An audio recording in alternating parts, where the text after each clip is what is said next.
Alright guys, what's up? Welcome back to the channel. Today's video, we're going to be diving into the post-credit scene for Spider-Man 2. And it won't be a deep dive where we analyze every little detail and what color they were wearing and, you know, what this means or not. But we're just going to talk a little bit about it and kind of my initial thoughts on it. And when I first saw it, to really explain the post-credit scene to you, we see Norman Osborn walking inside of a prison. It could be over at the Raft, and he's looking for somebody. He ends up finding Dr. Otto Octavius, known as Doc Ock, Dr. Octopus, whatever you want to call him. He's in prison. Now, we didn't see him throughout the main story, which I thought we were going to see him. We saw him referenced in a flashback with Mr. Negative and things like that, but he physically didn't appear. He didn't talk to Peter. He is seen sitting down, writing notes alone in his cell. Norman goes up to Doc Ock and asks him if he knows who the Spider-Men are. Doc Ock tells him that he does know who they are, and Norman wants to know for himself because he lets Dr. Otto Octavius know that the Spider-Man ruined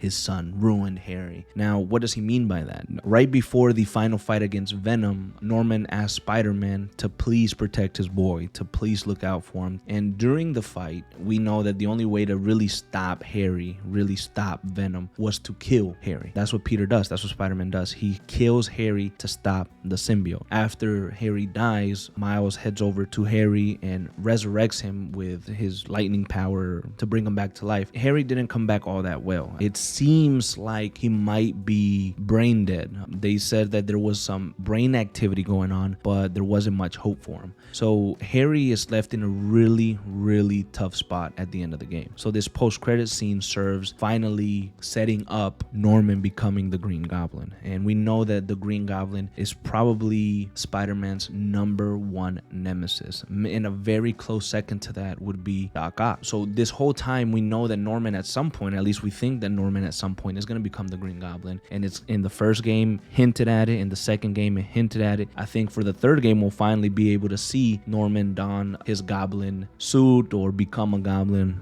however Insomniac decides to tackle that. But Doc Ock still hates Norman. I mean, he tells him that he's glad, and we can tell during their interaction that Dr. Otto Octavius still has a massive dislike for Norman. He tells him that he needs to suffer as well, and he doesn't really show any sympathy for what Norman is going through. But Norman asks Otto Octavius what's he writing, and Otto Octavius lets him know that he's writing the final chapter. I feel like there's a way of Insomniac saying that Spider-Man 3 may be the final mainline Spider-Man game that they do, featuring Peter Parker, Dr. Otto Octavius, Norman, and this storyline that's been building since the first game. So potentially that could be what they're saying, and if you take the story just for what the story is, I think Dr. Otto Octavius has been planning a way, first of all, to escape the Raft, and a way to kill Spider-Man, and a way to stop both of these Spider-Man and do what he needed to do. So I think Dr. Otto Octavius has been planning this big scheme, and Norman wants in, and they're gonna team up, I believe, in Spider-Man 3, and you're gonna get two of Spider-Man's absolutely most iconic and most known villains in Dr. Otto Octavius and the Green Goblin versus Peter Parker and Miles Morales. And as we know, Green Goblin is one of the most ruthless characters that Spider-Man has ever faced, if not the most ruthless, and Dr. Otto Octavius is such a dangerous villain due to how smart he is and his personal connection to Peter Parker. So I think the post-credit scene obviously sets up the third game very well, and it gives us a hint at what Insomniac will be doing in a third game. Thank you so much for watching, you guys. I hope you enjoyed it. Again, I just wanted to take a little look at the post-credit scene and what it potentially could mean for the next iteration of Spider-Man.